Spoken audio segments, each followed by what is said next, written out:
भगवान के अनेक अवतारों की लीला भूमि, अनेक महर्षियों, ऋषियों, महापुरुषों की जन्मभूमि भारत मां को प्रणाम करते हुए आइए मां की जो महिमा है, मां का जो स्वरूप है, उस पर थोड़ा सा विचार करें।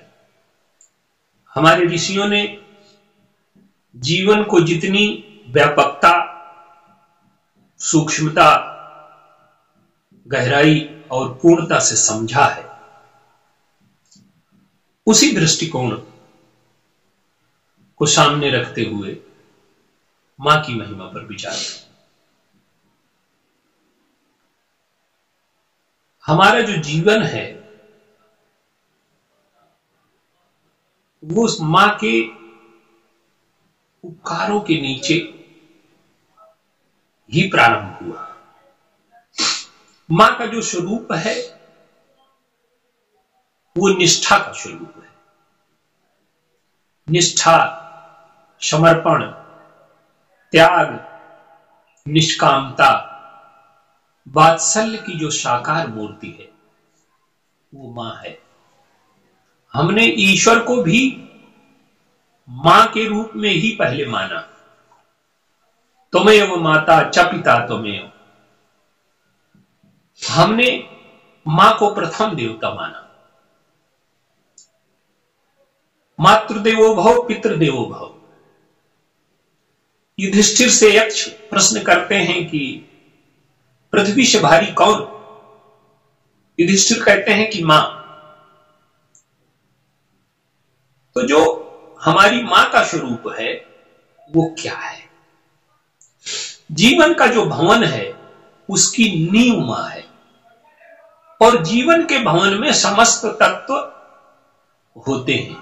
जैसे मकान के निर्माण में अनेक प्रकार की सामग्रियों की आवश्यकता पड़ती है, उसी प्रकार से जीवन के निर्माण में भी अनेक सामग्रियों की आवश्यकता है।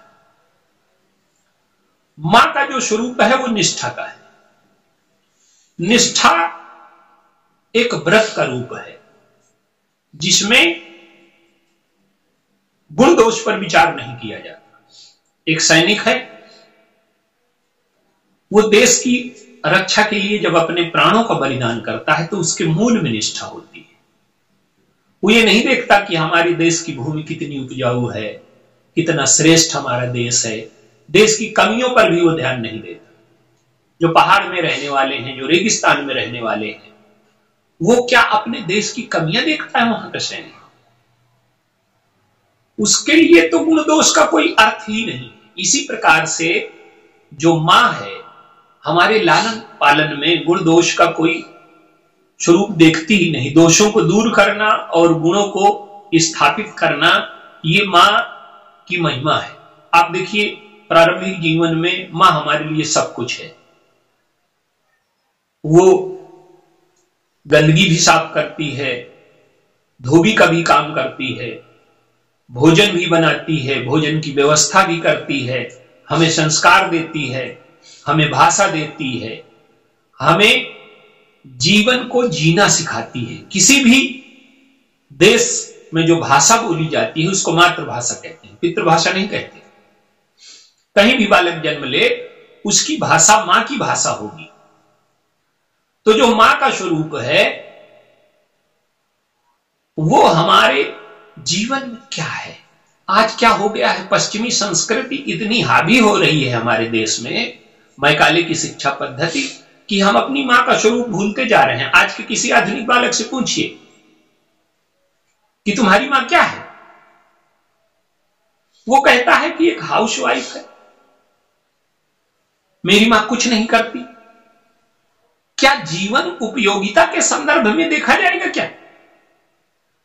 वायु का कोई मूल्य नहीं है, जल का बहुत कम मूल्य है, लेकिन ये हमारे जीवन के लिए कितने आवश्यक है। हर चीज को हम बाजार नहीं बना सकते, उपयोगिता की दृष्टि से नहीं नाप सकते।